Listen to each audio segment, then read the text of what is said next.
بالله من الشيطان الرجيم.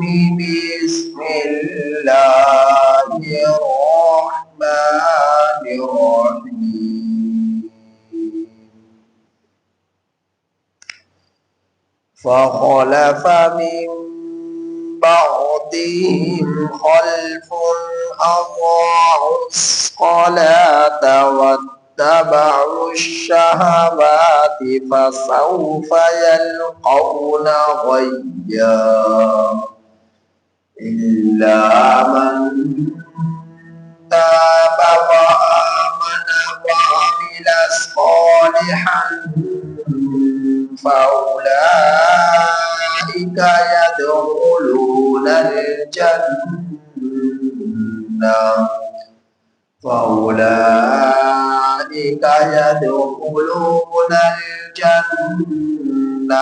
ولا يظلمون شيئا.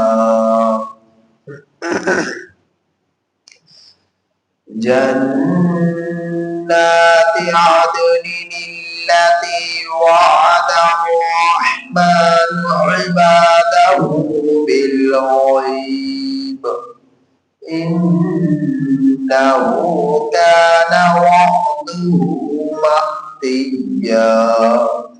لا يسمعون فيها لغوا إلا سلاما ولهم رزقهم فيها بكرة وعشيا.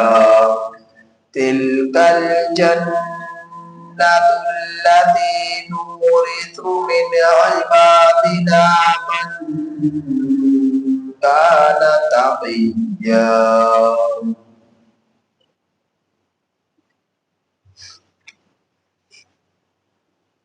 یہ سورہ مریم کی آیت نمبر 59 تا 63 آپ حضرات کے سامنے تلاوت ہوئی.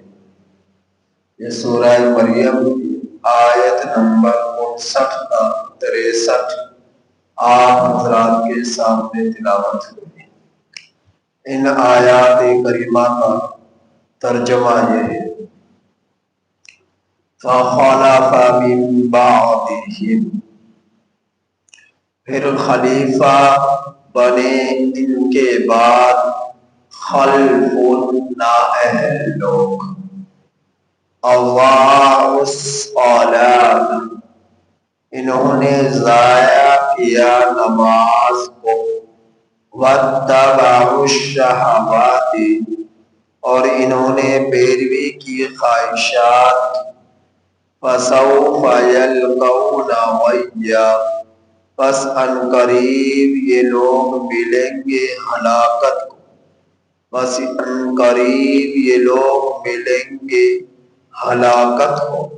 الا من تاب، مگر وہ شخص جس نے توبہ وآمن، اور ایمان لایا، وعمل صالحا، اور نیک عمل کے، فَأُولَئِكَ يَدْخُلُونَ الْجَنَّةَ، پس یہ لوگ جنت میں داخل ہوں گے.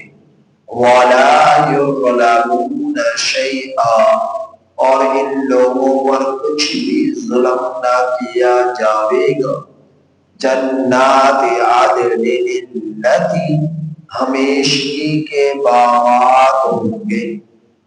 وعد الرحمن عبادہ بالغیب، اس شخص کے لیے کہ ہمیشگی کے باغات ہوں گے جن سے رحمان نے وعدہ کیا اپنے بندوں میں سے بن دیکھے. انہو کان وعدہ مأتیا، بے شک رحمان کا وعدہ آنے والا ہے. لا یسمعون فیہا، نہ سنیں گے یہ لوگ جنت میں، لغوا، بےہودگی، الا سلام، مگر سلامتی، سلام ہی سلام، وَلَهُمْ، اور ان لوگوں کے لیے، رزقهم، ان کا رزق ہوگا، فیہا، جنت، بکرا، پہلے پہر، وعشیہ، پچھلے پہر، بکرا، صبح، وعشیہ، اور شام، تلک الجنت التی، یہ جنت ہے جس کا ہم نورث، وارث بنائیں گے، من عبادنا، اپنے بندوں میں سے، من کان تقیا، انہیں جو پرہیزگار ہوئے۔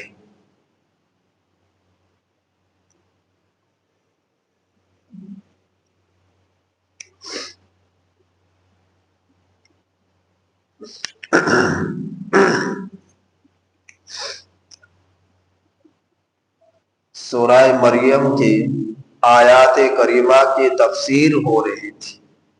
اس سے پہلے آپ حضرات نے دیگر انبیاء اکرام علیہم السلام کا تذکرہ سنا، اور اس بات کو سنا کہ اللہ نے ان سب پر انعام فرمایا اور اولاد آدم پر انعام فرمایا، اور ان پر جو کشتی نوح میں سوار ہوئے، اور حضرت ابراہیم اور حضرت یعقوب علیہ السلام کی اولاد پر انعام فرمایا، اور ہم نے انہیں چنا اور ہم نے ان کو ہدایت۔ جب ان لوگوں پر اللہ کے قرآن کی آیات، اللہ کی کتاب کی آیات تلاوت کی جاتی تھی، لوگ گر پڑتے سجدے میں اور روتے اور گڑ گڑاتے۔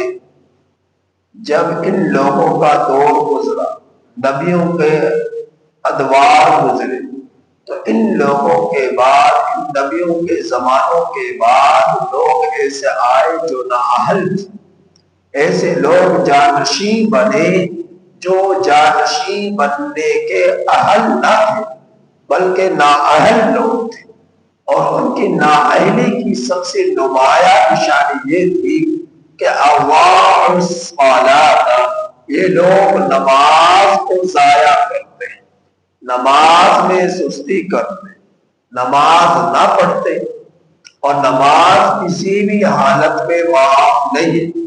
اس بارے میں کل تفصیل سے بتلایا جا چکا۔ وَاتَّبَعُوا الشَّهَوَاتِ، اور شہوات کی پیروی کرتے، خواہشات کی پیروی کرتے، خواہشات حلال بھی اور خواہشات حرام بھی، حلال چیزوں کی خواہشات، مباحات چیزوں کی خواہشات، جائز چیزوں کی خواہشات پر عمل کرنے میں کوئی قباحت نہیں ہے، کوئی گناہ نہیں ہے، لیکن اگر حرام خواہش چیزوں کی خواہشات دل میں آئے اور یہ شخص اس پر عمل کرنا شروع کر دے، حرام چیز سامنے آ رہی، دل کا کھاؤ تو کھا لیا، جھوٹ بولنے کا موقع آیا، دل کیا جھوٹ بولوں تو بول لیا، غلط دیکھنے کے مواقع پیدا ہو گئے، دل کیا کہ غلط دیکھوں تو دیکھ لیا، غلط سننے کے مواقع پیدا ہو گئے، دل کیا غلط سنوں تو سن لیا، اور چوری کرنے کے مواقع پیدا ہو گئے، دل کیا کہ چوری کروں تو اس نے کر لی، گناہ کرنے کی جگہ فراہم ہو گئی، دل کیا کہ گناہوں کی طرف چل کر جاؤں، دل کیا اور اسی چل پڑا، تو ایسی چیزوں کی شریعت میں اجازت نہیں ہے، گنجائش نہیں ہے۔ تو خواہشات میں ان چیزوں کی پیروی کرنا جن جو حلال ہے، جائز ہے، ناجائز چیزوں کی پیروی کرنے کی شریعت اجازت نہیں دیتی، اجازت نہیں دیتی۔ فَسَوْفَ يَلْقَوْنَ غَيًّا، جنہوں نے ناجائز چیزوں کی خواہشات کی پیروی کرنا شروع کی، ناجائز باتوں کی، ناجائز کاموں کی، ناجائز معاملات کی، خواہشات کی پیروی کرنا شروع کی، تو میرا رب فرمانا ایسے لوگ عنقریب جو ہے گمراہی میں پڑ جائیں گے۔ یہاں پر لفظ غیا، غیا کے 3 معنی۔ غیا کا ایک معنی ہے ہلاکت، غیا کا دوسرا معنی ہے گمراہی، غیا کا تیسرا معنی ہے جہنم کے ایک طبقے کا نام ہے غیا۔ تو ان قریب یہ لوگ گمراہی کی وجہ سے ہلاکت میں پڑیں گے اور ہلاکت کے لیے جہنم کے غیا طبقے میں پہنچا دیں گے۔ تو ترجمہ مفہوم اس کا یہ بنے گا کہ ان قریب یہ لوگ جو اپنی خواہشات میں ناجائز خواہشات کی پیروی کرتے ہیں، یہ لوگ گمراہ ہوں گے اور گمراہی ان کو ہلاکت میں ڈالے اور ہلاکت انہیں جہنم تک پہنچا دے گی۔ تو اگر جہنم کے سے بچنا چاہتے ہیں، گمراہی سے بچنا چاہتے ہیں، تو پھر اپنی ناجائز حرام خواہشات کی پیروی سے بچنا پڑے۔ پھر استثناء فرما دیا الا من تاب، مگر وہ شخص جس نے توبہ وآمن وعمل صالحا اور اچھے عمل کیے، ایمان لایا اور اچھے عمل کیے، توبہ کی، ایمان لایا اور اچھے عمل کیے۔ آپ نے کیا یہ سمجھ لیا توبہ کرنے سے نمازیں زندگی میں نہیں ہوئی وہ معاف ہو چکی، توبہ کرنے سے زکوٰۃ جو زندگی میں رہ چکی ہوئی وہ معاف ہو گئی؟ کیا توبہ کرنے سے عشر جو آپ کے ذمہ رہتا تھا آپ نے وہ ادا نہ کیا تو توبہ کرنے سے کیا وہ معاف ہو گیا؟ آپ نے کیا یہ سمجھ لیا 5 گانا نمازیں جو آپ کی زندگی میں غربت کے بعد رہ گئی، آپ نے ان نمازوں کو نہ پڑھا، آپ نے توبہ کی تو کیا وہ معاف ہو گئی؟ کیا آپ نے یہ سمجھ لیا حج آپ پر فرض ہو چکا اور آپ نے اسے ادا نہ کیا تو آپ نے توبہ کر لی تو کیا حج معاف ہو گیا؟ کیا آپ نے یہ سمجھ لیا کہ لوگوں کے آپ نے جو ہے پیسے دینے تھے، امانت واپس کرنی تھی، یا لوگوں میں کسی کو جو ہے کسی کے دل آزاری کی تکلیف پہنچائی تھی تو آپ نے توبہ کر لی تو کیا وہ معاف ہو گئی؟ ہرگز وہ معاف نہیں۔ ہاں اللہ اگر کسی پر اپنا فضل فرما دے تو بہت سارے پڑھے لکھوں نے سمجھ لیا کہ توبہ کرنے سے یہ ساری چیزیں معاف ہو گئی۔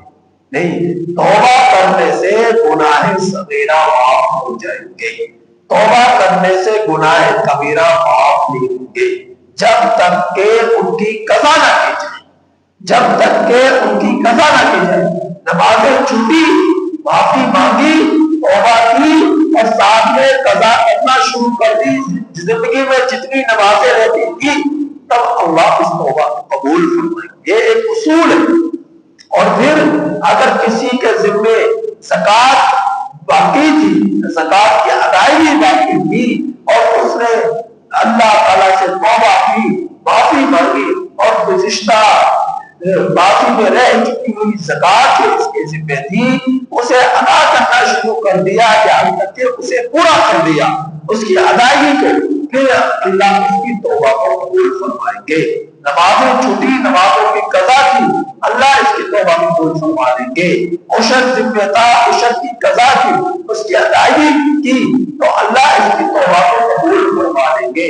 حقوق اللہ، حقوق العباد کو ضائع کیا، کسی کی امانت ہی اسے واپس نہیں کیا اور واپس کر دیا، قرض لیا واپس نہ کیا اور واپس کر دیا اور اللہ تعالیٰ سے توبہ کی، معافی مانگی تو اللہ پاک اس کی توبہ کو پھر قبول فرما لیں گے۔ لیکن اگر یہ سارے واجبات فرائض اس کے ذمے تھے اور اسے صرف زبان سے کہا کہ اللہ کے مجھے معاف کر دے، آج کے بعد دوبارہ یہ گناہ نہیں کروں گا، اور ان تمام واجبات فرائض جو اس کے ذمے تھے ان کی قضا نہ کی، ان کی ادائیگی نہ کی تو صرف توبہ کرنے سے توبہ قبول نہ ہوگی، اس کی توبہ قبول نہ ہوگی۔ حضرت وہاب بن منبع رحمت اللہ علیہ تعبیر میں سے گزرے، ایک مرتبہ تشریف فرما تھی، مجلس لگی ہوئی تھی، آپ آواز فرما رہے تھے، اعمال کی ترغیب دے رہے تھے، لوگوں کو کہ نمازیں پڑھو، ذکر کرو، اذکار کرو، اعمال کرو، نیکیاں کرو، تم کامیاب ہو جاؤ، جہنم سے بچ جاؤ گے۔ ایک صاحب کھڑے ہوئے اور کہنے لگا لا الہ الا اللہ مفتاح الجنہ، لا الہ الا اللہ یہ جنت کی چابی ہے۔ جس نے لا الہ الا اللہ پڑھ لیا اس کے سارے گناہات آج اس بات کی سزائیں ہوتی ہیں۔ ہمارے اس بھائی بہت سارے بھائی جو ہے بیانات میں اس حدیث کو نقل کرتے ہیں اور لا الہ الا اللہ کے فضائل میں بیان کرتے ہیں، اس میں کوئی شک نہیں، لا الہ الا اللہ کے فضائل بہت زیادہ ہے۔ لا الہ الا اللہ بہت بڑی چیز ہے، لیکن آپ حضرت فاطمہ مبا رحمۃ اللہ علیہ نے فرمایا تم یہ بتاؤ، آپ کہتے ہو کہ لا الہ الا اللہ یہ جنت کی چابی ہے، تو جنت کی چابی میں اگر دندانے نہ ہو، چابی میں اگر دندانے نہ ہو اور اس چابی کو تالے میں ڈالا جائے اور اسے گھمایا جائے کھولنے کی کوشش کی جائے تو آپ بتلاؤ وہ چابی تالا کھولے گی؟ میں نہیں کھولے گی۔ تو تالا کھولنے کے لیے ضروری ہے کہ چابی کے دندانے بھی ہو۔ فرمایا ہاں جی یہ تو ضروری ہے۔ تو فرمایا کہ لا الہ الا اللہ کے دندانے اعمال، نیکیاں اور توبہ ہے، حقوق اللہ حقوق العباد ہے۔ اگر آپ نے آپ ایمان تو لائے، کلمہ تو پڑھا، لیکن کلمہ کے تقاضوں پر عمل نہ کیا، اس کے دندانے کلمہ کے دندانوں کو نہ اختیار کیا جو کہ اعمال کی صورت میں ہے، نیکیوں کی صورت میں ہے، تو اس وقت تک آپ کے سارے گناہ معاف نہیں ہوں گے۔ اللہ اگر فضل فرما دے ملک بات ہے، یعنی جنت کا تالا آپ نہیں کھول سکتے جنت میں جانے کے لیے جب تک آپ کی چابی میں دندانے نہیں ہوں گے۔ اور دندانے کیا ہے؟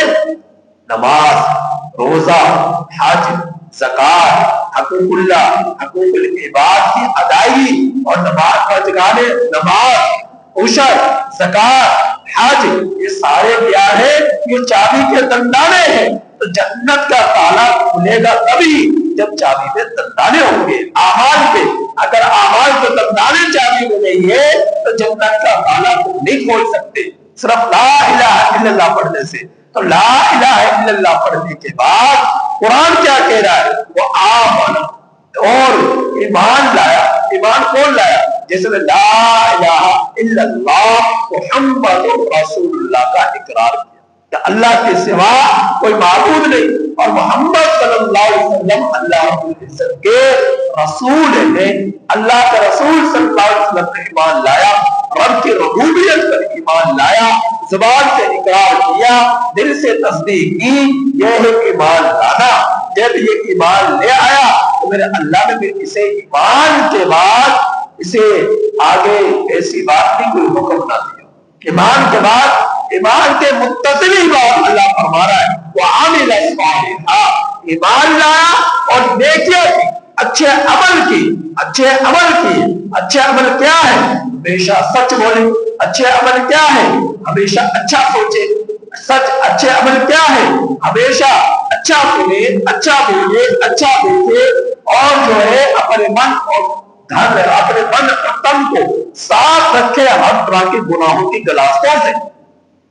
قرآن پر عمل کرے، دین پر عمل کرے، روزانہ نماز کا اہتمام کرے، صوم و صلات کا پابند ہو، اور جو ہے حج کی زندگی میں ایک فرض ہے اس فریضے کو ادا کرے، زکات ادا کرے اور عشر ادا کرے اگر اس پر فرض ہو چکا، نصاب پر یہ پہنچ چکا، اللہ کی مخلوق سے محبت رکھے، دل میں حسد بغض کینہ سے دل کو صاف رکھے، لوگوں کے ساتھ معاملات کو بالکل درست رکھے، اور اللہ کے حقوق کی ادائیگی کا بھی خیال کرے، اور اللہ کے بندوں کے حقوق کی ادائیگی کا بھی خیال کرے، یہ ہے اچھے عمل۔ تو ایمان کے یہ تقاضے ہیں، آپ نے ایمان کے تقاضوں پر عمل نہ کیا تو ایمان چابی ہے، دندانے اچھے اعمال ہیں۔ اگر چابی کو تو لے لیا لیکن اس چابی میں دندانے کو اختیار نہ کیا تو جنت کا تالا نہیں کھل سکتا، جنت کا تالا نہیں کھل سکتا۔ وآمن وعمل صالحا، میرا اللہ ہمارا ایمان لایا اور نیک عمل کی، فاولئک يدخلون الجنہ، بس یہ لوگ جنت میں داخل ہوں گے، ولا یظلمون شیئا، اور ان پر کچھ بھی ظلم نہ کیا جائے گا، کچھ بھی ظلم نہ کیا جائے گا۔ کیا مطلب؟ جس نے گناہ کیے ہو ان کے گناہ، ان کے جتنے گناہ انہوں نے کیے ان سے زیادہ گناہ ان پر ڈال دیے جائے، ایسا نہیں ہوگا۔ جس نے نیکیاں کی ہو اور ان کی نیکیوں کا اسے اجر نہ ملے، ایسا نہیں ہوگا۔ جس نے جو کام کی دنیا میں کیے ہیں، اچھے عمل کیے ہیں، تو اچھا بدلہ ملے گا، ضرور ملے گا، اور برے عمل کیے ہیں تو برے عملوں کی اللہ سزا دے گا۔ اگر کسی پر اللہ اپنا فضل فرما دے تو وہ الگ بات ہے۔ جنات عدن التی، ہمیشگی کے باغات ہوں گے، یہ اللہ کا اپنے بندوں سے وعدہ ہے۔ وعدہ الرحمن عبادہ، میں اپنے وعدے سے پھر سکتا ہوں، آپ اپنے وعدوں سے پھر سکتے ہیں، دنیا کے بادشاہ اپنے وعدوں سے پھر سکتے ہیں، دنیا کے امیر کبیر وزیر اپنے مشیر اپنے وعدوں سے پھر سکتے ہیں، لیکن یہ رحمان کا وعدہ ہے تم انسانوں سے، یہ رحمان کا وعدہ ہے تم انسانوں سے۔ تم مخلوق وہ خالق، تم مملوک وہ مالک، تو مالک کا وعدہ تمہارے لیے بنائیے، اس کے لیے بتائیے، وہ خالق، تم مخلوق، اس خالق کا، اس مالک کا، اس باقی رہنے والی ذات کا وعدہ ہے۔ احکم الحاکمین ذات کا وعدہ ہے تم انسانوں سے۔ وہ ایسا رب نہیں ہے کہ جو اپنے وعدوں سے پھر جائے، وہ اللہ ایسا نہیں ہے کہ اپنے وعدوں کی خلاف ورزی کرے۔ انسان کر سکتے، رحمان نہیں کر سکتا۔ تو میرا اللہ فرما رہا ہے کہ اللہ کا وعدہ ہے اپنے بندوں سے، جو بندے رحمان پر بالغیب، بن دیکھے ایمان لائے۔ جنت کو دیکھا نہیں، ایمان لیا۔ اللہ کے رسول صلی اللہ علیہ وسلم کو دیکھا نہیں، ایمان لیا۔ قرآن کو اترتا ہوا دیکھا نہیں، ایمان لیا۔ قبر کی زندگی کو دیکھا نہیں، ایمان لیا۔ حشر کی زندگی کو دیکھا نہیں، ایمان لیا۔ پل صراط کو دیکھا نہیں، ایمان لیا۔ جنت کو دیکھا نہیں، ایمان لیا۔ جہنم کو دیکھا نہیں، ایمان لیا۔ تو یہ لوگ تو اللہ کے بندے بن دیکھے رحمان پر ایمان لائے۔ میرے رب کا، میرے رحمان کا وعدہ ہے ایسے لوگوں سے۔ کس چیز کا وعدہ؟ جنات عدن، ہمیشگی کے باغات، لا مقطوعۃ ولا ممنوعہ، ہمیشگی کے پھل جن سے کبھی نہ روکا جائے گا، جو نہ کبھی ختم ہوں گے۔ آپ کی دنیا کے پھل موسموں کے حساب سے ہوا کرتے ہیں کہ جس موسم کا پھل ہے، جو موسم جس پھل کا ہے، وہ اسی پھل کی پیداوار اس موسم میں ہوگی۔ اور آج کل تو بہت سارے اسٹاف کر لیا کرتے ہیں پھلوں کو، اور بے موسم بھی پھل مل جایا کرتے ہیں، لیکن ان میں ذائقہ نہیں ہوتا، ان میں ذائقہ نہیں ہوتا، وہ مزیداری نہیں ہوتی جو تازہ پھلوں کی ہوتی ہے۔ جو تازہ پھلوں کا ذائقہ، جو تازہ پھلوں کی لذت، وہ ان سٹور کی ہوئے پھلوں میں نہیں ہوا کرتی جو تازہ پھلوں کی لذت ہوتی ہے۔ لیکن میرا رب کے جنت کے جو پھل ہوں گے، باغات ہوں گے، وہ ہر موسم میں، ہر زمانے میں، ہر لمحہ ہر پھل دے، جو آپ کا دل چاہے وہ کھائے، جو آپ کا دل چاہے وہ پیے، جو آپ کا دل چاہے اس پھل کا استعمال کرے۔ دل میں ارادہ ہوگا اور پھل تمہارے قدموں میں پیش ہو جائے۔ دانے دانا، دانا دانا ہر پھل کا تمہیں ملے گا، اور اس کی لذت تمہیں ملے گی، اور تمہارے لیے پابندی نہیں ہوگی کہ ان باغات سے پھل نہ کھاؤ، پھلوں کو نہ توڑو۔ اور اس بات کی بھی یہ بات بھی جنت میں نہ ہوگی کہ تم پھل کھاتے جاؤ، کھاتے جاؤ، کھاتے جاؤ، اور درختوں سے پھل کم ہوتے جا رہے، کم ہوتے جا رہے، کم ہوتے جا رہے۔ ایسا نہیں ہوگا۔ ایک پھل توڑو گے دوسرا اس کی جگہ لگ جائے گا، دوسرا توڑو گے تیسرا اس کی جگہ لگ جائے گا، چوتھا توڑو گے پانچواں اس کی جگہ لگ جائے گا۔ دل میں خواہش پیدا ہوگی کہ اللہ گوشت کھاؤ اس اڑتے ہوئے پرندے کا۔ وہ پرندہ آئے گا اور بوٹیاں ہوں گی، اور اس کی جو ہے بوٹیاں کو تلا جائے گا، تل کر پلیٹ میں پیش اس کے سامنے ہو جائے گا، اور جب وہ کھا کے اس کی ہڈیاں پھینکے گا، وہ رب ان ہڈیوں کو دوبارہ سیدھا چلا دے گا اور اس میں جان پیدا کر دے گا، دوبارہ وہ پرندہ اڑ کر چلا جائے گا۔ تو جنت کے عجیب مزے، نرالے مزے ہیں، نرالی رونقیں واقع ہے اور رحمان کا یہ وعدہ ہے انسانوں سے اللہ کے کیے ہوئے وعدے پر ایمان رکھو، یقین رکھو، بھروسہ رکھو، اللہ پاک ایک دن تمہیں یہ سب کچھ دینے والا ہے۔ تو میرا رب فرما رہا ہے انہ کان وعدہ مأتیا، یہ مأتیا اسم مفعول کا صیغہ لیکن معنی اس کا اسم فاعل والا ہے، تو فرمایا کہ بے شک اللہ کا وعدہ آنے والا ہے، آنے والا ہے، مأتیا اللہ کا وعدہ آنے والا ہے۔ جو شخص مر گیا وہ اللہ کے وعدے کو دیکھ لے گا، جو شخص بھی مر گیا۔ حدیث پاک میں میرے نبی نے فرمایا من مات فقد قد قامت قیامت، جو شخص مر گیا اس کی قیامت قائم ہوگی، جو شخص مر گیا اس کی قیامت قائم ہوگی۔ قیامت دو ہے، ایک قیامت کو قیامت صغریٰ کہا جاتا ہے، ایک قیامت کو قیامت کبریٰ کہا جاتا ہے۔ قیامت صغریٰ ہر شخصی موت کو کہا جاتا ہے، جو شخص مر گیا اس کی قیامت صغریٰ شروع ہو چکی، اور قیامت کبریٰ پورے عالم کی موت کو کہا جاتا ہے۔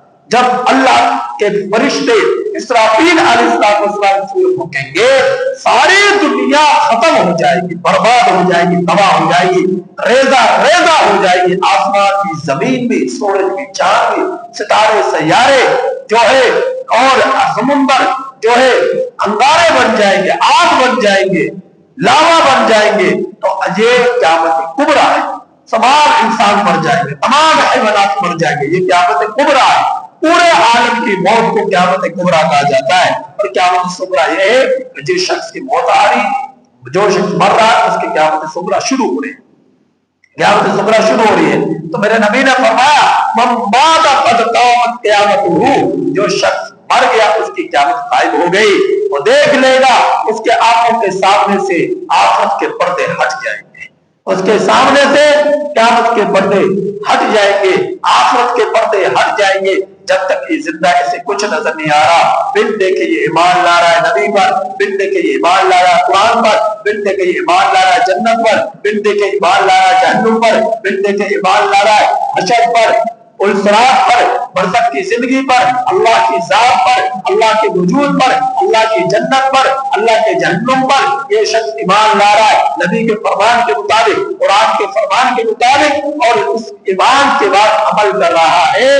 تو جب یہ مر رہا ہے آپ کے سامنے اچھی زندگی گزار کر آیا ہے، اچھی بشارتیں دیکھے، بری زندگی گزار کر آیا ہے تو بری بشارتیں دیکھے گا، تو اللہ پاک اس کی آنکھوں کے سامنے سے آخرت کے پردوں کو ہٹا دے گا۔